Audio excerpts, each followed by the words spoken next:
नमस्कार, मैं हूँ श्रेया, आपकी एआई एंकर। आप सभी लोगों का दस्तक न्यूज में स्वागत है। आप देख रहे हैं दस्तक न्यूज का व्हाट्सएप बुलेटिन। तो चलिए शुरुआत करते हैं आज के बुलेटिन की।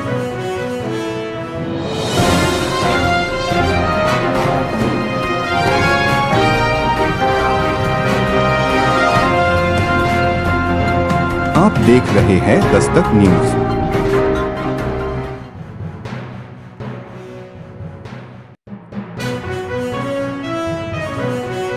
राष्ट्रपिता महात्मा गांधी का व्यक्तित्व बहुत व्यापक है। उनका जीवन दर्शन हमें कई महत्वपूर्ण सूत्र देता है। गांधी जी ने यह सिद्ध किया कि राष्ट्र की बड़ी से बड़ी समस्या को हल करने के लिए जनमानस की जड़ों तक पहुंचना आवश्यक है। चंपारण सत्याग्रह इसका सबसे बड़ा उदाहरण है, जिसमें गांधी जी ने किसानों के मन को समझा और किसानों को भी लगने लगा कि हम अपनी समस्या ऐसे नेता के सामने रख सकते हैं। इस विश्वास के आधार पर गांधी जी ने एक ऐसा आंदोलन खड़ा कर दिया जो कृषि के कंपनीकरण और किसानों के शोषण के विरुद्ध आवाज उठाने का सबसे बड़ा उदाहरण है। आज भी कई समस्याओं का निदान जनमानस की जड़ों तक पहुंचने से ही संभव है।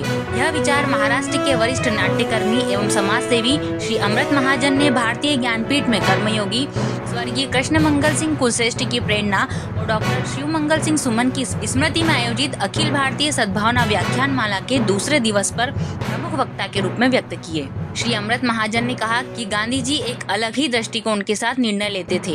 किसी ने सोचा भी नहीं था कि मुट्ठी भर नमक वाले विचार से नमक कानून तोड़कर अंग्रेजों की गुलामी को अमान्य किया जा सकता है, किंतु गांधी जी ने यह संभव किया। इस आंदोलन से उन्होंने ऐसी चेतना जागृत की जिससे अंग्रेजों पर अंतर्राष्ट्रीय दबाव बनना शुरू हो गया। ऐसे कई अभिनव प्रयोगों से गांधी जी ने स्वतंत्रता के प्रति भारतीय जनमानस के मन में एक चेतना जागृत कर दी थी। वह जिस भी गांव से गुजरते थे, वहां हजारों की संख्या में लोग गांधी जी से मिलने पहुंच जाते थे। गांधी के मार्ग पर चलते हुए न सिर्फ व्यक्तिगत बल्कि राष्ट्रीय और अंतर्राष्ट्रीय समस्याओं को हल किया जा सकता है। समारोह की अध्यक्षता करते हुए संयुक्त आयुक्त मध्य प्रदेश शासन एवं प्रख्यात साहित्यकार श्री प्रतीक सोनवलकर ने कहा कि गांधी जी के लिए धर्म का अर्थ आत्मज्ञान होता था। विविध विषयों और क्षेत्रों में गांधी जी के विविध दृष्टिकोण वाले विचार दिखाई देते हैं जो उनके व्यक्तित्व को व्यापक बनाते हैं। गांधी जी ने सर्वोदय के साथ सामंजस्य बनाने का कार्य किया। गांधी जी ने ग्रामीण भारत को सशक्त बनाया। हमारी वर्तमान सामाजिक व्यवस्था भी गांधी जी के जीवन दर्शन पर आधारित है। गांधी जी ने हमेशा ऐसी शिक्षा की कल्पना की जिसमें विद्यार्थियों का मानसिक विकास के साथ शारीरिक विकास भी हो। कार्यक्रम के आरंभ में संस्थान के शिक्षिकाओं द्वारा सद्भावनापूर्ण गीत की प्रस्तुति दी गई। व्याख्यान माला को सुनने के लिए भारतीय ज्ञानपीठ के सद्भावना सभागृह में श्री शेख नियाज मोहम्मद, आनंद विभाग के जिला संयोजक श्री प्रवीण जोशी, पूर्व संयुक्त संचालक शिक्षा श्री ब्रजकिशोर शर्मा, श्री मथुरा प्रसाद शर्मा, श्री अजय तिवारी, डॉक्टर पुष्पा चौरसिया, श्रीमती उमा भट्ट, श्री अजय मेहता, श्री उमेश गुप्ता, श्री संजय कुलकर्णी, श्री क्रांति कुमार वैद्य, श्री अनिल गुप्ता, संस्था की डायरेक्टर श्रीमती अमृता कुलश्रेष्ठ, महाविद्यालयीन प्राचार्य डॉक्टर नीलम महाडिक, विद्यालयीन डायरेक्टर डॉक्टर तनुजा कदरे सहित बड़ी संख्या में बौद्धिक जन एवं पत्रकार उपस्थित थे। व्याख्यान माला को उज्जैन के पहले कम्युनिटी रेडियो दस्तक 90.8 FM पर भी लाखों श्रोताओं द्वारा सुना गया। संचालन डॉक्टर सीमा दुबे ने किया। कल दिनांक 7 दिसंबर को सद्भावना व्याख्यान माला में प्रख्यात कलाविद और इतिहासविद माननीय श्री नर्मदा प्रसाद उपाध्याय भारतीय लोक दृष्टि एवं कला दृष्टि विषय पर अपना व्याख्यान प्रस्तुत करेंगे। समारोह की अध्यक्षता विक्रम विश्वविद्यालय के कुलानुशासक माननीय प्रोफेसर शैलेंद्र कुमार शर्मा द्वारा की जाएगी। आप देख रहे हैं दस्तक न्यूज।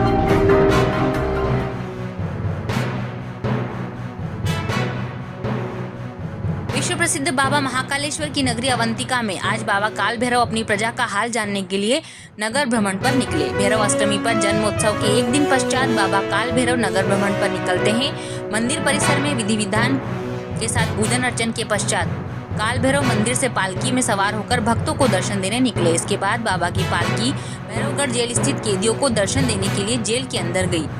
पुजारी द्वारा बताया गया कि काल भैरव जो कि नगर के कोतवाल हैं, वह कैदियों को दर्शन देने के लिए साल में 2 बार जेल के अंदर जाते हैं, क्योंकि कैदी बाबा के दर्शन मंदिर परिसर में आकर नहीं कर सकते और उज्जैन के कोतवाल होने के कारण वह भैरवगढ़ जेल में कैदियों को दर्शन देने जाते हैं। इसके पश्चात बाबा काल भैरव मुख्य मार्ग से होते हुए वापस काल भैरव मंदिर पर पहुंचे, जिसके बाद मंदिर में महाआरती कर भक्तों को प्रसाद वितरित किया गया। आप देख रहे हैं दस्तक न्यूज। देवास रोड स्थित जिला होमगार्ड कार्यालय में 77वां होमगार्ड और नागरिक सुरक्षा स्थापना दिवस मनाया गया। कार्यक्रम के मुख्य अतिथि कलेक्टर कुमार पुरुषोत्तम और विशिष्ट अतिथि पुलिस अधीक्षक सचिन शर्मा थे। कलेक्टर कुमार पुरुषोत्तम ने होमगार्ड जवानों को संबोधित करते हुए कहा कि गत दिनों नागदा और बड़नगर तथा शहर में अतिवृष्टि के दौरान होमगार्ड जवानों ने शौर्य और कुशलता का परिचय देते हुए मुश्किल परिस्थितियों में जल भराव में घिरे लगभग 2500 से अधिक नागरिकों को सुरक्षित स्थानों पर पहुंचाकर उनकी जान माल की रक्षा की है। अभी आप सुन रहे थे आपकी एआई एंकर श्रेया के साथ दस्तक न्यूज का व्हाट्सएप बुलेटिन। अगर आपको पसंद आया हो तो लाइक शेयर कमेंट जरूर करें। हमारी और भी खबरों को पढ़ने के लिए dastaknews.com को लॉगिन करें। आज दीजिए इजाजत। आपकी डिजिटल एंकर श्रेया को धन्यवाद।